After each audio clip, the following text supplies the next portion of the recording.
Early rainy mornings, long walks in the rain to reach the safari gate, blocked routes, stalled vehicles, leaky roofs, and torrential rainfall. Believe it or not, this is exactly why I'm here. I do want to spot animals, but this raw, this uncomfortable feeling, there's something magical in it. I'm Swanand Paranspe and welcome to Jungle Pratham.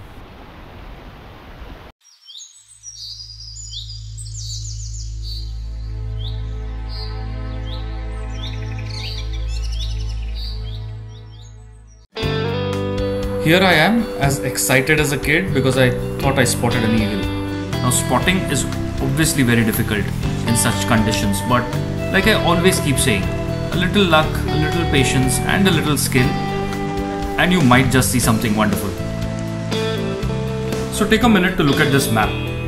On a dirt road not far away from the main road, a safari vehicle spotted 3 cubs. These were Choti Madhu's cubs since this is her territory. Now the jeeps, as you would know, move with a little space in between them. So we were the 3rd jeep to actually arrive at the location, and by that time the cubs had already moved into the bush. Choti Madhu was not with them. So everyone was hoping that the tigress comes back to her cubs and we get a chance to see them. How much time would this take? Really can't be judged. Might be the next 10 minutes, 1 hour, 5 hours. We never know. So by now 10 jeeps were actually stuck one behind the other, all hoping that they get a chance to see the cubs. So we decided to turn back and move towards the main road, hoping that we get a glimpse of them moving along the road. Maybe they decide not to wait for their mother. So that's what we did. We moved back up towards the main road and lo and behold, the tigress was coming right towards us.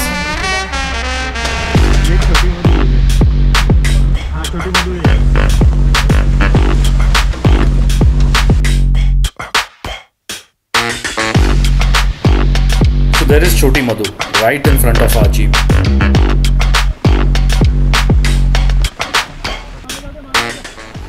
By now many jeeps had turned up and the tigress decided to leave the road and was zigzagging across the 2 sides of the road to reach her cubs. So we decided to take a U-turn and head back towards the original first spot where the cubs were seen in the morning. She reached her cubs and decided to take them back with her. Everyone was so excited. We could all see the cubs and the tigress moving at the side of the road. So I keep talking a lot about animal calls, right? These calls are by a spotted deer, but the tigress is not looking to hunt. She's just moving her kids to another location. So we finally get a very clear view and a very nice shot of the tigress and the cubs.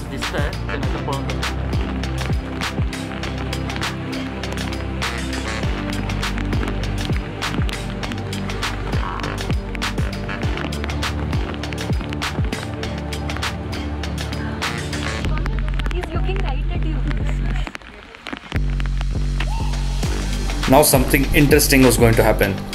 Choti Madhu wanted to go for a swim. This is surprising. Tigers are excellent swimmers, but the cubs might be just 7 months old. So they are not really great swimmers, especially since there's been torrential rain and there's quite a strong current. But she took her cubs and crossed a narrow path of the river.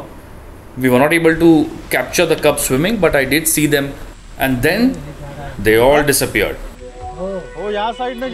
Now there are 2 paths which they could have taken. You can see path number 1 on the map, and this is most likely as we did see them swim for a very short distance across a narrow strip of the river, not the entire river. Or option 2 is that they moved across to the other side of the river. Now this is less likely, but one guide started saying that he did see something move across on the other side of the river. This led us on a wild goose chase all over the place.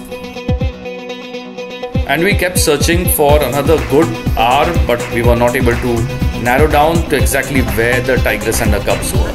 They sure were in one of these 2 spots, as there were other deer and herbivores beyond this point. So if they did move, we would have heard alarm calls going out from other parts of the forest. But nonetheless, It was a brilliant day, brilliant adventure, some wonderful sightings, and this marked the end of my Monsoon Tadoba adventure. So there's just one thing left to do, is to answer the question whether you should go for a monsoon safari or you should avoid the season altogether. Here's my take on it. I'm just here to tell you whether you should actually do a monsoon safari or not. So you need to be aware of certain things, right? Number one, it's going to be uncomfortable. It's not going to be easy. You're going to face challenges. You might have to take 5 alternate routes to reach your destination like I did. You might have to get drenched while you're doing the safari for 4 hours, right? Sitting in those wet clothes. So be ready for this.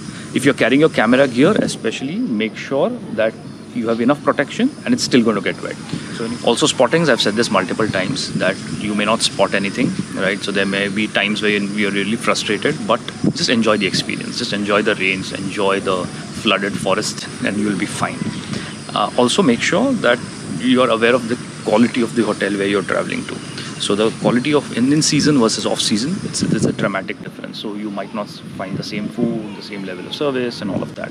And it's okay. And I've seen this across hotels, across forests, right? So this is sure to happen to you, but just take it in the spirit and just enjoy the experience.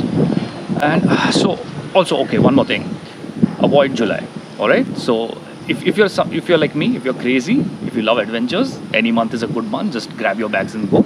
But otherwise, avoid July because it might get a little too rainy. Okay, and there are times when the safari itself gets cancelled altogether. So avoid July, but the rest of the months, I say, just go for it. Have fun. See how the forest is during this monsoon. See how the animals are. You'll see beautiful shots of the rivers are flooded. You'll see crocodiles, everywhere. You will see fish in farms, just like here. There are fish in these farms, and there are people. Okay, they're gone now, but they were fishing out here. So you will see a lot of crazy things in this monsoon. Thanks for watching. If you enjoyed this video, please subscribe to my channel, Jungle Pratham, and explore more jungles with us.